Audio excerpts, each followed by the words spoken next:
Dear students, welcome to in smart education world. आप सबका इन smart education world में स्वागत है। आप हमारे चैनल को सब्सक्राइब करिए, हमसे जुड़िए। आज हम जो है सभी एकेडमिक क्लासेस शुरू कर रहे हैं।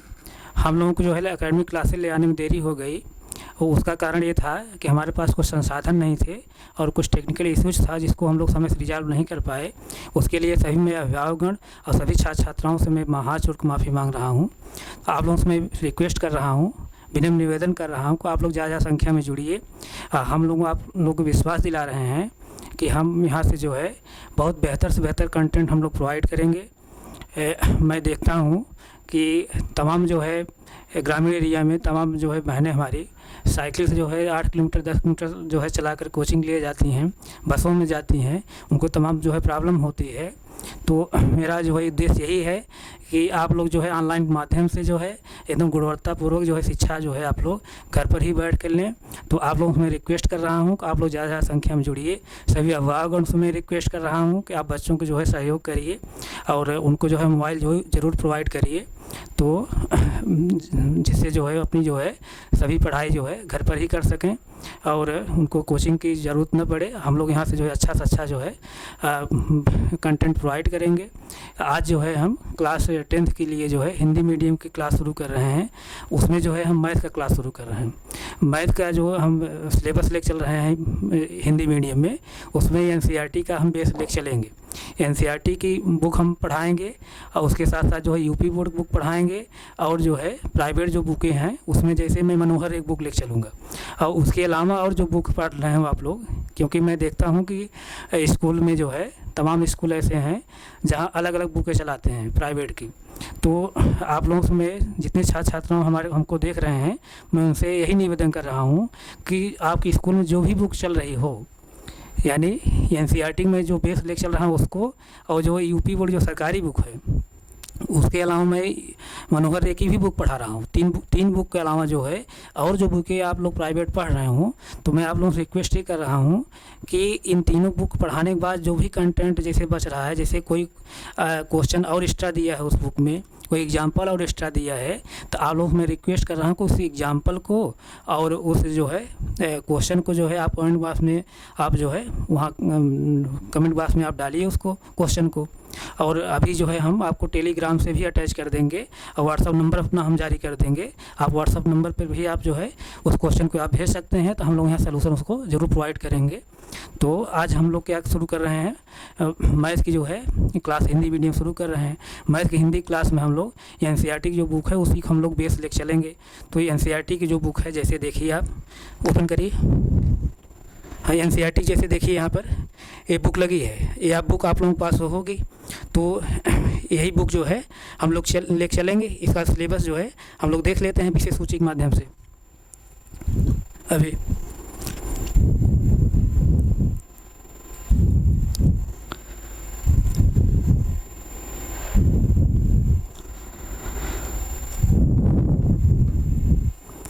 जैसे देखिए अभी विशेष सूची हम लोग देखेंगे।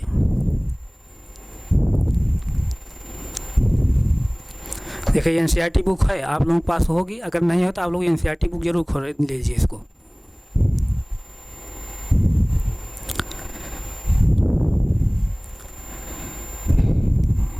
ये बुकें हैं आपके पास, आप बुक में इसको देखते रहिए, देख लीजिए।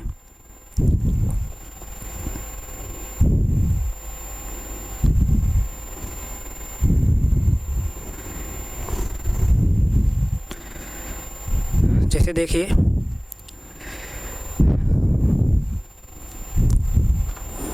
पहला देखिए विशेष सूची में पहला जो टॉपिक हम लोग पढ़ेंगे, यानी पहला जो चैप्टर पढ़ेंगे उसमें वास्तविक संख्याएं पढ़ेंगे, यानी रियल नंबर्स पढ़ेंगे।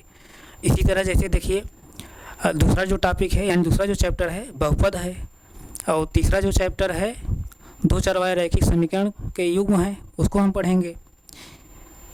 और चौथा जो चैप्टर है द्विघात समीकरण है, यानी क्वाड्रेटिक इक्वेशन है, इसको हम लोग पढ़ेंगे। पांचवा चैप्टर जैसे समांतर श्रेणी हम लोग पढ़ेंगे। छठवां चैप्टर जैसे त्रिभुज पढ़ेंगे, ट्रायंगल। और सातवां चैप्टर जैसे देखिए निर्देशांक ज्यामिति यानी क्वाड्रेटिक ज्योमेट्री हम लोग पढ़ेंगे। और 8वां चैप्टर जैसे त्रिकोणमिति का परिचय, त्रिकोणमिति पढ़ेंगे, इसमें ट्रिग्नोमेट्री हम लोग पढ़ेंगे 8वें चैप्टर में। और 9वां चैप्टर जो है त्रिकोणमिति के कुछ अनुप्रयोग यानी ट्रिग्नोमेट्री का एप्लीकेशन हम पढ़ेंगे इस वाले चैप्टर में। और 10वां जो चैप्टर है देखिए सर्किल है यानी वृत्त है, उसको हम लोग पढ़ेंगे। 11वां चैप्टर क्या है, रचनाएं हैं, इसको हम लोग पढ़ेंगे। 12वां चैप्टर जैसे देखिए 12वां चैप्टर वृत्तों से संबंधित क्षेत्रफल हैं, इसको हम लोग पढ़ेंगे। 13वां जो चैप्टर है पृष्ठीय क्षेत्रफल और आयतन पढ़ेंगे यानी सरफेस एरिया एंड वॉल्यूम पढ़ेंगे इस चैप्टर में हम लोग। और 14वां जो चैप्टर है सांख्यिकी यानी स्टैटिस्टिक्स पढ़ेंगे हम लोग 14वें चैप्टर में। और 15वां जो चैप्टर है प्रायिकता यानी प्रोबेबिलिटी है, इसको हम लोग पढ़ेंगे। इस तरह से यही 15 चैप्टर हैं, यही आपको सिलेबस है, एक एक करके हम लोग पढ़ेंगे। इसको हम लोग एनसीईआरटी का सिलेबस मान चलेंगे, एनसीईआरटी के सिलेबस से हम लोग पढ़ेंगे। और उसके साथ साथ जो है यूपी बोर्ड जो बुक है सरकारी, उसको हम लोग बेस बना के भी चलेंगे। यानी मेन बेस हमारा क्या होगा, एनसीईआरटी होगी, मेन बुक हमारी एनसीईआरटी बुक होगी, उसको हम बेस लेके चलेंगे। और उसके साथ साथ जो है यूपी बोर्ड जो बुक है उसको भी हम लोग लेके चलेंगे। और यूपी बोर्ड जो बुक है एनसीईआरटी जो बुक है दोनों सेम है, दोनों कोई डिफरेंट नहीं है। जैसे देखिए ये एनसीईआरटी बुक है, आप लोगों के पास होगी ये बुक आप लोगों के पास होगी। ये बुक नहीं है तो आप लोग बुक खरीद लीजिए इसको, ये एनसीईआरटी बुक है। इसी बुक को हम लोग जो है बेस मान चलेंगे, इसी बुक से हम कंटेंट सब पढ़ाएंगे। उसके साथ साथ जो है ये जैसे देखिए ये यूपी बोर्ड का बुक है, सरकारी बुक। ये यूपी बोर्ड यानी उत्तर प्रदेश सरकार ने जो ये बुक चलाया है यही सरकारी बुक है।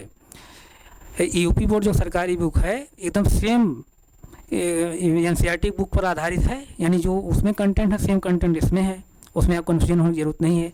आप चाहे उससे पढ़िए चाहे इससे पढ़िए, तो हम एनसीईआरटी वाला जो है हम बेस लेके चलेंगे बुक को। जो भी क्वेश्चन होगा एग्जाम्पल होगा हम उसी सॉल्व कराएंगे। अगर इसमें एक्स्ट्रा कुछ देता है आप लोगों को लगता है तो उसको भी हम सॉल्व करा देंगे। तो ये दोनों बुक हो गई। उसके बाद जो तीसरी बुक है, तीसरी बुक जैसे देखिए, तीसरी बुक जैसे देखिए मनोहर रे एक बुक है, मनोहर रे वाली जो बुक है उसको भी हम इसका भी कंटेंट हम लेके चलेंगे। जैसे देखिए ये मनोहर रे एक बुक, ये प्राइवेट बुक है, ये बुक आप लोगों के पास होगी, ये बुक स्टैंडर्ड बुक ये भी है।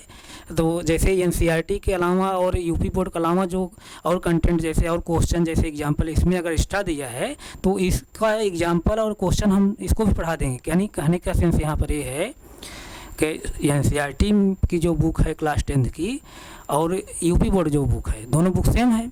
उसके अलावा अगर कोई कंटेंट और इसमें एक्स्ट्रा दिया, कोई भी टॉपिक जैसे मैं पढ़ा रहा हूँ, जैसे दो चरवार रैखिक समीकरण का ये भी मैं पढ़ा रहा हूँ, अगर हमको लगता है कि कुछ क्वेश्चन इसमें एक्स्ट्रा दिए हैं, कुछ एग्जाम्पल एक्स्ट्रा दिए हैं, तो इसका भी हम सॉल्व कराएंगे। उसके साथ साथ मैं आप लोगों से रिक्वेस्ट ये कर रहा हूँ कि ये प्राइवेट बुक है, मनोहर रे की प्राइवेट बुक है। इसके अलावा बहुत तमाम ऐसे स्कूल हैं मैं देखता हूँ, वहाँ जो है तमाम और बुकें जैसे प्राइवेट चलाए हैं मैं देखा हूँ। तो इसके अलावा अगर कोई प्राइवेट जो छात्र छात्राएँ और प्राइवेट बुक्स पढ़ रहे हैं तो उसका कंटेंट जैसे जो टॉपिक मैं पढ़ा रहा हूँ, जैसे दो चार बार रैखिक समीकरण में पढ़ा रहा हूँ, तो उसके कोर्स जो बुक्स वो पढ़ रहे हैं अगर उस बुक में जो है जो मैं पढ़ा रहा हूँ, जो कंटेंट मैं दे रहा हूँ उसके अलावा और कोई कंटेंट दिया है, यानी जो टॉपिक में पढ़ा जैसे दो चार बार रैखिक समीकरण पढ़ा रहा हूँ उसमें जो मैं एग्जाम्पल सॉल्व कराया, जो क्वेश्चन में सॉल्व कराया, एग्जाम्पल क्वेश्चन के अलावा अगर उस बुक में एक्स्ट्रा क्वेश्चन और दिए हैं, एक्स्ट्रा एग्जाम्पल दिया है, तो उस एग्जाम्पल को और क्वेश्चन को जो है हमारे कमेंट बॉक्स में आप लोग जो है कमेंट कर दीजिए, तो उसका भी हम सलूशन यहाँ से जरूर प्रोवाइड करेंगे। और हम जो है जल्द से जल्द अभी जो है टेलीग्राम को भी अटैच कर दे रहे हैं और व्हाट्सअप नंबर भी जारी कर दे रहे हैं, आप वहाँ भी जो है आप कमेंट बॉक्स अपना दे सकते हैं। तो ये क्या है, मनोहर रे की बुक है, मनोहर रे की बुक इससे पढ़ेंगे आप। और उसके बाद मेन बेस हमारा क्या होगा, एनसीईआरटी मेन बेस होगा। और एनसीईआरटी और यूपी बोर्ड बुक दोनों बुकें क्या हैं, सेम हैं, इसमें कोई जो है परिवर्तन नहीं है, सेम बुकें हैं। तो एनसीईआरटी का हम जो है बेस लेके चलेंगे। उसके साथ साथ जो है हम अपने स्वयं से इस वाली बुक को हम लेके पढ़ाएंगे मनोहर रे की, आपको कहने की ज़रूरत नहीं है। हम स्वयं जो है प्राइवेट बुक जो है स्टैंडर्ड जो बुक है मनोहर रे उसको हम लेके चल रहे हैं। इसके अलावा मनोहर रे के अलावा जो प्राइवेट बुक है उसको आप लोग है उसके क्वेश्चन और एग्जाम्पल अगर एक्स्ट्रा दे रहे हैं या एनसीईआरटी के अलावा एक्स्ट्रा अगर है या इसके मनोहर के अलावा एक्स्ट्रा मिल रहा है, तो उसको जो है आप कमेंट बॉक्स में कमेंट करिए, उसका हम सलूशन ज़रूर प्रोवाइड करेंगे। तो ये चीज़ें आप लोग समझ में आ गई होगी हमें लग रहा है। तो अब हम लोग जो है मैथ की जो क्लास शुरू कर रहे हैं उसको हम 2 चरवाए रैखिक समीकरण के युग हम शुरू करेंगे। तो आइए देखते हैं, ओपन करिए। देखिए जैसे 2 चरवाए रैखिक समीकरण के युग्म, यानी 2 चरवाए रैखिक समीकरण युग्म, यही वाला हम लोग चैप्टर पढ़ेंगे। इसके पेज को और ओपन कर दीजिए, आप लोग बुक अपने देख लीजिए।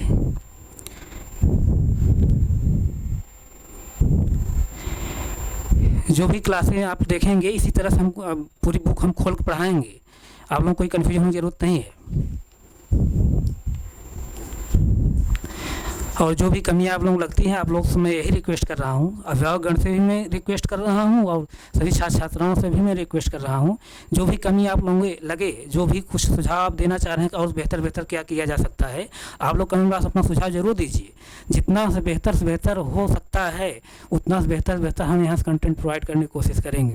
उसके लिए हमको चाहे जो भी संसाधन जुटाने पड़ेंगे हम जुटाएंगे, लेकिन आप लोग कमेंट बॉक्स में सुझाव जरूर दीजिए। जो भी सुझाव होगा, जो भी और सुधार किया जा सकता है उसको हम सुधार करेंगे। यहाँ से मैं आप लोगों को पूरा विश्वास दिला रहा हूँ, बहुत बेहतर से बेहतर कंटेंट हम प्रोवाइड करेंगे। यहाँ तक मैं चैलेंज ये करने जा रहा हूँ कि इंडिया के नंबर 1 यूट्यूब चैनल ये बनेगा जिस पर जो है एकेडमिक क्लासेस बहुत बेहतर रूप से प्रोवाइड होंगी। तो आप लोगों से मैं रिक्वेस्ट कर रहा हूँ, अपना सुझाव जो है ज़रूर कमेंट बॉक्स में दीजिए। इसको देख लीजिए आप, ये जैसे यही बुकें हैं, यही मतलब ये चैप्टर है, इसी को हम पढ़ाएंगे अभी। और देख लीजिए आप लोग, ताकि तसल्ली हो जाए कि यही बुक है जो है, कोई कन्फ्यूजन न रह जाए।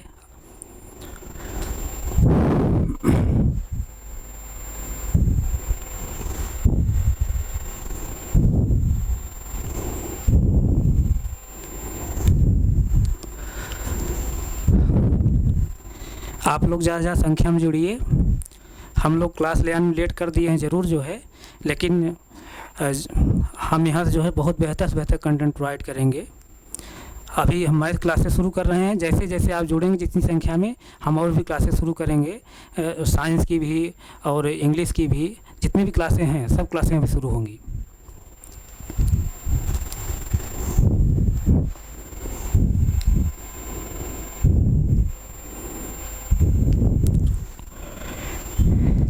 आप लोग बुक मिलाते रहिए, इसको देख लीजिए।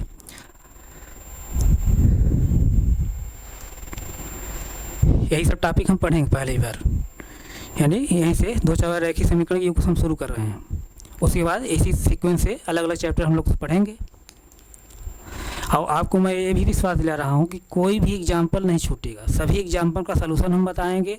और एक्सरसाइज जितने क्वेश्चन हैं, एक भी क्वेश्चन आप लोग छूटने नहीं पाएगा। ऐसा नहीं कि 2 क्वेश्चन में बता दिए तो आप कहेंगे तीसरा क्वेश्चन आप लोग अपने सॉल्व करिए। हम सभी जितने क्वेश्चन हैं सभी का हम सलूशन यहाँ प्रोवाइड करेंगे, क्योंकि कुछ तमाम ऐसे स्टूडेंट्स हैं या बच्चे हैं जिनको सभी क्वेश्चन नहीं सॉल्व कर पाते हैं। तो मैं ये चाह रहा हूँ कि जितने भी क्वेश्चन हैं सभी जो है क्वेश्चन, जितने बच्चे हमसे जुड़ रहे हैं सभी को ये न लगे कि ये क्वेश्चन हमको नहीं आ रहा है। तो इस तरह से हम सभी क्वेश्चन जो है क्वेश्चन में सलूशन हम प्रोवाइड करेंगे।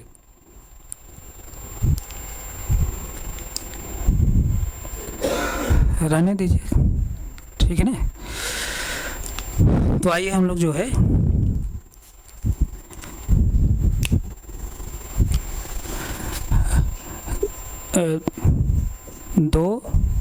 इसको लगा दीजिए, थोड़ा इस टॉपिक को लगा दीजिए आप। 2 चरवाए रैखिक समीकरण के युग, तीसरा चैप्टर है ना। तीसरा चैप्टर हम लोग यही पढ़ेंगे, 2 चरवाले रैखिक, 2 चरवाए रैखिक, या इसी को रेखी भी कहा जाता है, कन्फ्यूज होने की जरूरत नहीं है। रेखी समीकरण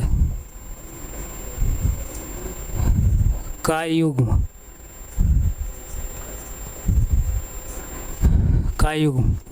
यानी पेयर ऑफ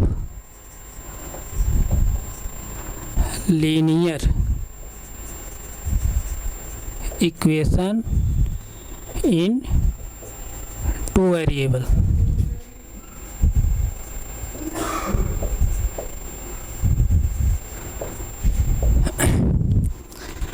दो चरवाहे रैखिक या रेखिक समीकरण का योग, pair of linear equation in two variable. इसी को हम लोग क्या कहते हैं, युगपत समीकरण भी कहते हैं। इसी को युगपत समीकरण कहा जाता है। आप जो है पिछली क्लास में पढ़े होंगे, क्लास 8 में पढ़े होंगे। युगपत समीकरण इसी को कहा जाता है। जैसे देखेंगे इसी को क्या कहते हैं, युगपत समीकरण। युगपत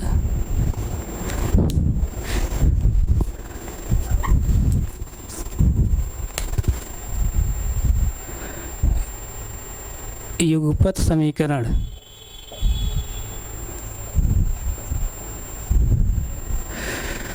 युगपत समीकरण, युगपत समीकरण मतलब युग्म से बना है। युग्म मतलब जोड़ा, पेयर।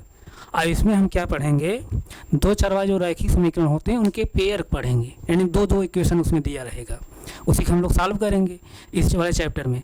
तो लेकिन हम जो है इस चैप्टर पढ़ने से पहले मैं ये सोच रहा हूँ कुछ बेसिक चीज़ें भी आप लोग समझ लीजिए। ये सब आप क्लास 6 से लेकर 8 9 तक पढ़े होंगे, लेकिन मैं ये चाह रहा हूँ कि कुछ चीज़ें जो है आप लोगों को बेसिक बता दें, ताकि आप लोग कुछ कन्फ्यूजन जो भी हो दूर हो जाए। तो जैसे देखिए, हम दो चरवाहे रैखिक समीकरण या रैखिक समीकरण के योग हम पढ़ना शुरू कर रहे हैं। तो इसमें हम सबसे पहले ये जान लें कि समीकरण किसको कहते हैं। उसके बाद फिर हम जानेंगे कि एक चरवाहा रैखिक समीकरण क्या होता है, फिर दो चरवाहा रैखिक समीकरण क्या होता है, फिर दो चरवाहा रैखिक समीकरण के युग्म क्या होता है। इस तरह से हम लोग पढ़ेंगे। तो आइए हम लोग जो है फिर समीकरण के बारे में पहले समझ लेते हैं। समीकरण क्या होता है आप पिछली कक्षाओं में पढ़े होंगे, क्लास 6 में, 7th में, 8th में, 9th में, इस तरह से आप पढ़े होंगे कि समीकरण क्या होता है। सर लोगों ने बताया होगा, तमाम से हमारे शिक्षकगण बताए होंगे आप लोगों को। आप लोगों को आता ज़रूर होगा, लेकिन मैं जो है थोड़ा सा पीछे रिवाइज करते हुए चल रहा हूँ। जैसे देखिए आप समीकरण पहले देखिए।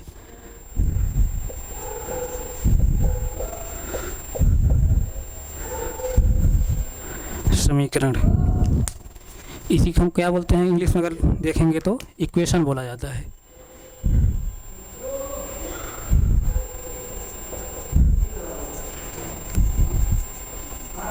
इक्वेशन, समीकरण। हम समीकरण किसको कहते हैं, ऐसा गणितीय कथन जिसमें जो है बराबर का चिन्ह जरूर आए, तो उस गणितीय कथन को क्या कहते हैं, समीकरण कहते हैं। फिर से एक बार समझिए, ऐसा मैथमेटिकल स्टेटमेंट जिसमें इक्वल टू का साइन जरूर आए, तो उसको हम क्या कहते हैं, वो इक्वेशन कहते हैं, यानी समीकरण कहते हैं। जैसे देखिए, हम आप लोगों को एग्जाम्पल से कुछ समझाने की कोशिश कर रहे हैं। जैसे देखिए यहाँ पर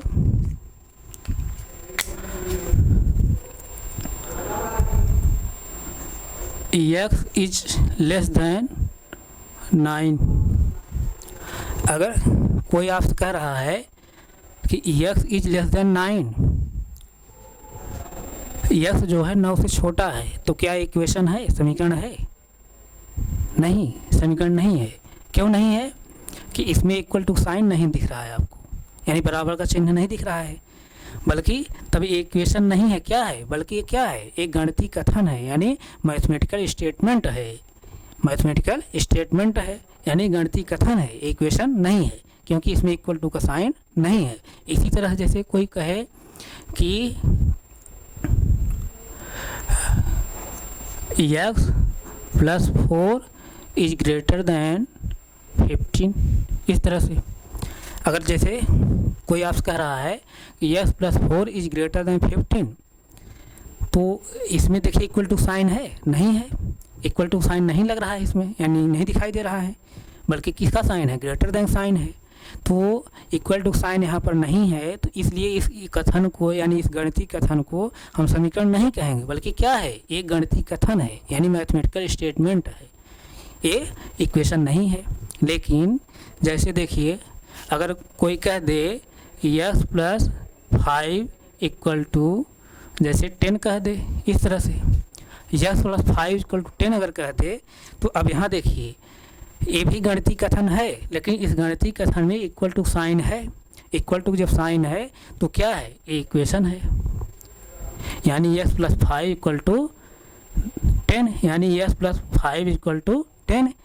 तो यहाँ बराबर चिन्ह दिखाई दे रहा है, यानी इक्वल टू साइन दिखाई दे रहा है। तो इस गणितीय स्टेटमेंट को, यानी इस गणितीय कथन को हम क्या कहेंगे, समीकरण कहते हैं। तो हमें लग रहा है कि आप लोग क्लियर हुआ होगा। फिर से इसको और समझ लीजिए। ऐसा गणितीय कथन जिसमें बराबर का चिन्ह जरूर हो, तो उस कथन को, गणितीय कथन को हम क्या कहते हैं, समीकरण कहते हैं। या ऐसा मैथमेटिकल स्टेटमेंट जिसमें इक्वल टू का साइन जरूर हो, तो उस स्टेटमेंट को हम क्या कहते हैं, यानी उस मैथमेटिकल स्टेटमेंट को हम क्या कहते हैं, इक्वेशन कहते हैं, समीकरण कहते हैं। तो इस तरह से ये समीकरण है, आप लोग समझ गए होंगे। और जैसे देखिए समीकरण में जैसे इक्वल टू जो साइन है, इक्वल टू साइन के इधर वाला जो पोर्शन है, यानी इधर वाला जो भाग है, इसको हम क्या बोलते हैं, बायां पक्ष बोलते हैं, बायां पक्ष। और इधर वाला जो भाग है इसको हम क्या बोलते हैं, दायां पक्ष। यानी ये क्या है, बायां पक्ष है, बायां पक्ष। इसी को क्या बोलते हैं, LHS आप लोग बोलते हैं, लेफ्ट हैंड साइड। और ये क्या है, दायां पक्ष है, दायां पक्ष। और इसी क्या बोलते हैं, RHS, यही राइट हैंड साइड, ये राइट हैंड साइड है, इस तरह से। और देखिए, और समीकरण जैसी विशेषताएं क्या हैं कि ये बायां पक्ष है, दायां पक्ष है, और बायां पक्ष दायां पक्ष हमेशा क्या रहता है, समान रहता है, एकदम संतुलन अवस्था में रहता है, न इससे कम रहता है न इससे कम रहता है, दोनों सेम रहा, जितना एक रहेगा उतना एक रहेगा। अब ये किस तरह दिखाई देता है, जैसे बैलेंस वेट तरह, यानी तराजू तरह दिखाई देता है। जैसे सपोज दैट तराजू जैसे है,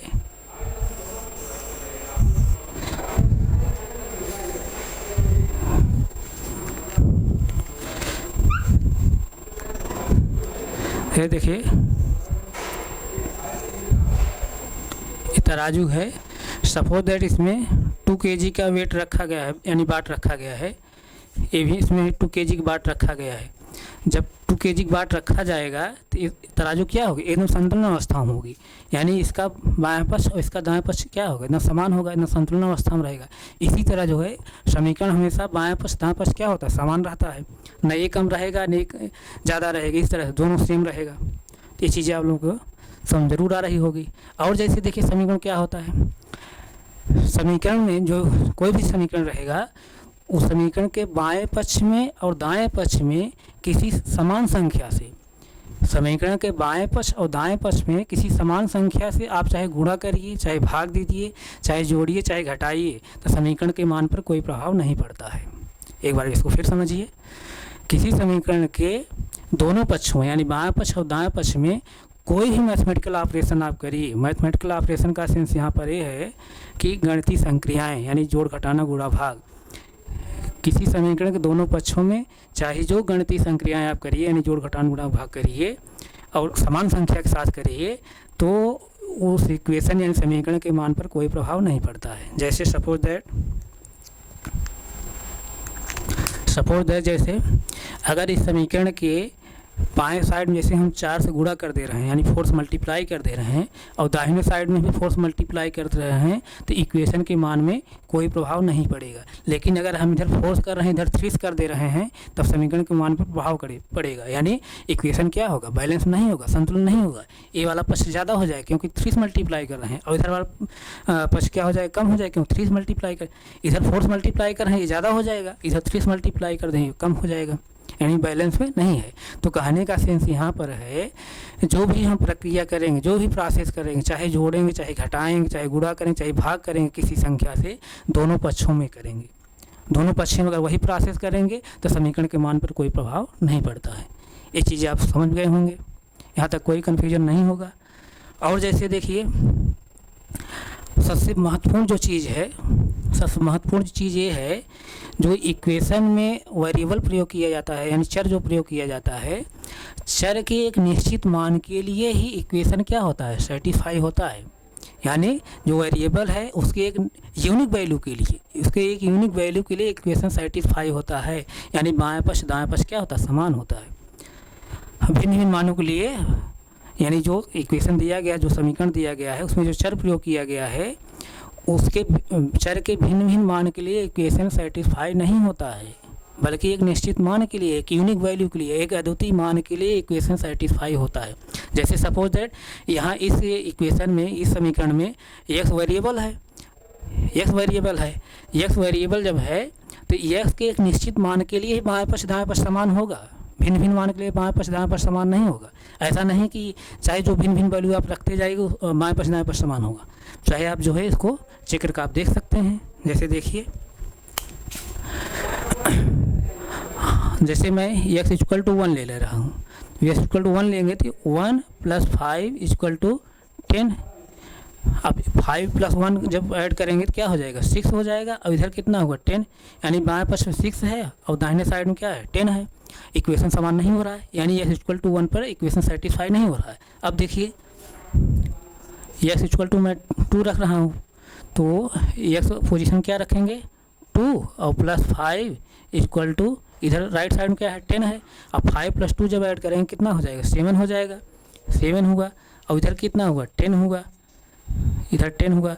यानी बाएं पक्ष दाएं पक्ष समान नहीं है, यानी x इक्वल टू 2 पर जो है इक्वेशन सेटिस्फाई नहीं हो रहा है। अब जैसे देखिए, x इक्वल टू आप क्या रखेंगे, 3 रखिए। 3 रखेंगे जैसे, तो 3 + 5 इक्वल टू इधर 10 है। अब 5 में 3 ऐड करेंगे क्या हो जाएगा, 8 हो जाएगा। और इधर कितना होगा, 10 होगा। अब इक्वेशन क्या है, सेटिस्फाई नहीं हो रहा है, बाएं पक्ष दाएं पक्ष समान नहीं है। इसी तरह जैसे देखिए, और भी कुछ ले लीजिए वैल्यू आप। जैसे देखिए, अब x पोजीशन में 4 ले रहा हूँ, 4 + 5 इक्वल टू 10 है। अब यहाँ 4 में 5 ऐड करें कितना आएगा, 9 आएगा। और इधर कितना है, 10 है। इक्वेशन जो है सेटिस्फाई नहीं है, बाएं पक्ष दाएं पक्ष समान नहीं है। तो क्या कहेंगे हम, x इक्वल टू 3 जो है, सॉरी x इक्वल टू 4 हम ले रहे हैं, x इक्वल टू 4 क्या है, इक्वेशन सेटिस्फाई नहीं कर रहा है। अब जैसे देखिए, x इक्वल टू मैं 5 ले रहा हूँ, 5 + 5 equal to 10, sorry 5 + 5 equal to 10 होगा। अब इधर देखिए, 5 में 5 ऐड करेंगे कितना हो जाएगा, 10 होगा। और इधर भी 10 है। अब क्या हुआ, बाएं पक्ष दाएं पक्ष क्या है, समान होगा। यानी x इक्वल टू 5 पर, यानी x इक्वल 5 है, x बराबर 5 के लिए जो है इक्वेशन क्या हो रहा है, सेटिस्फाई हो रहा है। और अगर वैल्यू आप पुट करेंगे, कोई भी वैल्यू आप पुट करेंगे, x इक्वल टू 5 के अलावा किसी वैल्यू जो है इक्वेशन सेटिस्फाई नहीं होगा, बाएं पक्ष दाएं पक्ष समान नहीं होगा। आप वैल्यू अपने से पुट कर देख सकते हैं। यानी x इक्वल टू जो 5 पे बाएं पक्ष दाएं पक्ष समान हुआ है इक्वेशन का, इसके अलावा x के किसी भी वैल्यू के लिए इक्वेशन सेटिस्फाई नहीं होगा, बाएं पक्ष दाएं पक्ष समान नहीं होगा। तो हम क्या कहेंगे यहाँ पर कि जो भी इक्वेशन दिया रहता है उसमें जो चर प्रयोग किए गए होते हैं, यानी वेरिएबल जो प्रयोग किए गए होते हैं, उसके एक निश्चित मान के लिए, डेफिनेट वैल्यू के लिए, यानी यूनिक वैल्यू के लिए, अर्थात अद्वितीय मान के लिए है इक्वेशन सेटिस्फाई होता है, यानी भिन्न भिन्न मान के लिए सेटिस्फाई नहीं होता है। तो यही समीकरण है। आप समीकरण के बारे में समझ गए होंगे। इसको अगर नोट करना चाहें तो आप नोट कर सकते हैं।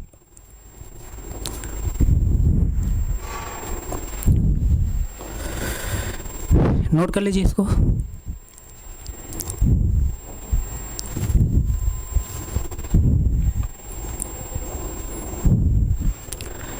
आइए हम लोग आगे देखते हैं।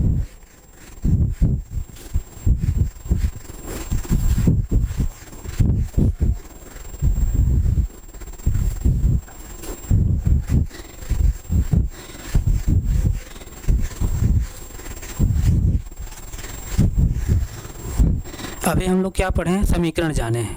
अब हम क्या जानेंगे, एक चर वाला रैखिक समीकरण।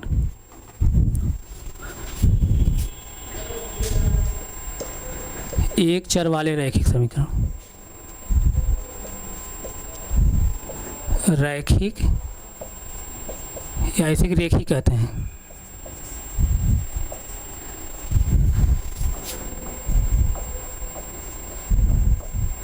यानी इसको क्या कहते हैं इंग्लिश में, linear equation in one variable.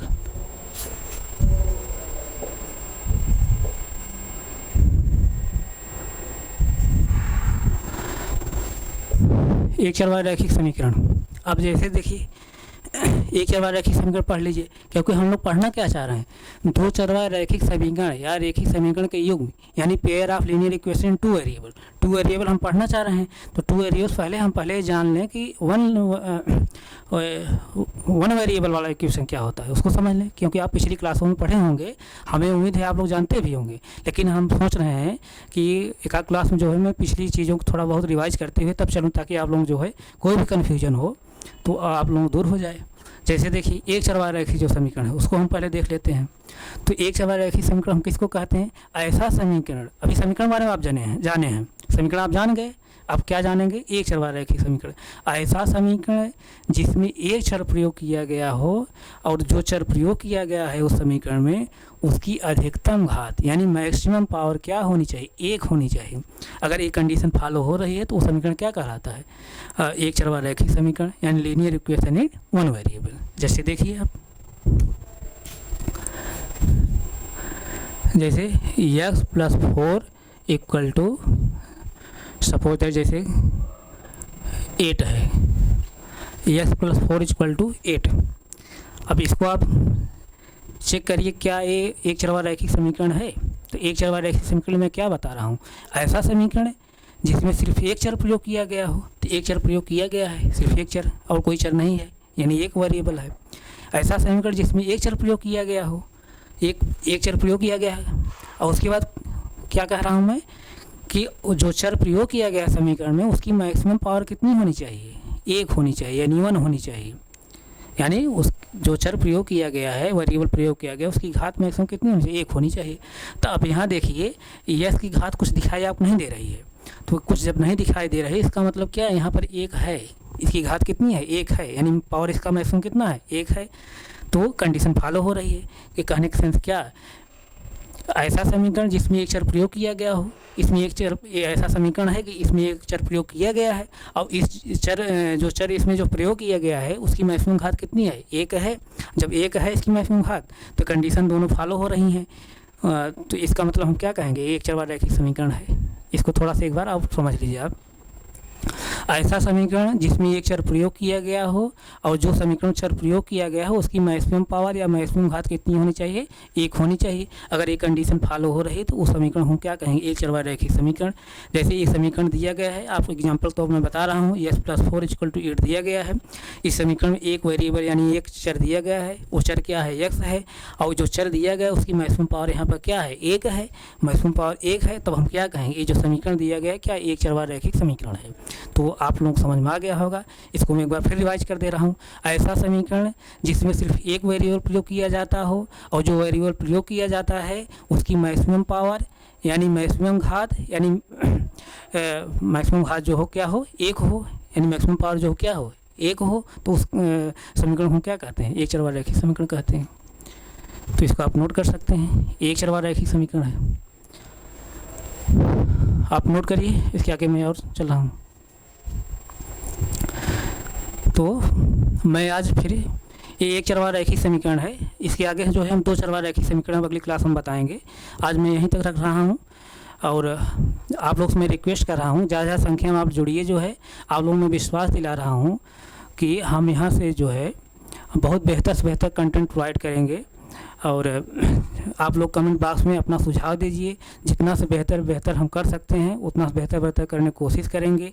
जो भी कमी रहेगी आप लोग अपना सुझाव ज़रूर दीजिए कि और जो है इस सिस्टम को जो है यानी जो भी मैटर यहाँ से प्रोवाइड किया रहा है, जो कंटेंट प्रोवाइड किया जा रहा है, जो क्लासें यहाँ से चल रही हैं कि और बेहतर क्या हो सकता है, इसमें और बेहतर किया जा सकता है। आप लोग अपने कमेंट बॉक्स में ज़रूर अपना सुझाव दीजिए। उस सुधार करने के लिए हमको जितने भी संसाधन जुटाने पड़ेंगे, जो भी हमको करना पड़ेगा उसके लिए हम पीछे नहीं हटेंगे। उस तमाम संसाधन हम इकट्ठा करेंगे, लेकिन आप लोगों को यहाँ से हम बेहतर से बेहतर जो है कंटेंट प्रोवाइड करेंगे। आप ज़्यादा संख्या में जुड़िए, हमारे चैनल को सब्सक्राइब करिए। आज मैं यहीं तक रख रहा हूँ, आगे फिर कंटिन्यू करें। Thank you so much.